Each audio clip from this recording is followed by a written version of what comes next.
మనం జీవిస్తున్న గ్రామాల్లో కానీ, మనం ఉంటున్న ప్రాంతాల్లో కానీ, మనం కొన్నిసార్లు ప్రజలను గమనిస్తూ ఉంటే ప్రజల జీవితాలు పాడైపోయినవిగా కనిపిస్తాయి. ప్రజలు జీవితాలు నష్టపోయినవా కనిపిస్తాయి. ప్రజలు చాలామంది చెడిపోయిన వారుగా కనిపిస్తాడు. ప్రజలు చాలామంది పడిపోయిన వారుగా కనిపిస్తారు.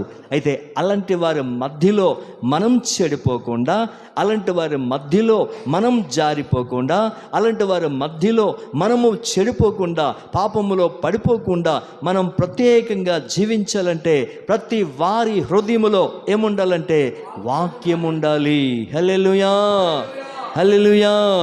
కాబట్టి ఆయన చెప్పాడు, నేను భుజిస్తూ ఉంటే నా నోటికి ఎలా ఉందంటే మధురముగా ఉంది. అంటే నీ వాక్యము తేనె కంటేను, జుంటె తేనె దారల కంటేను మధురమైనది అని కీర్తన 19వ కీర్తన 10వ వచనం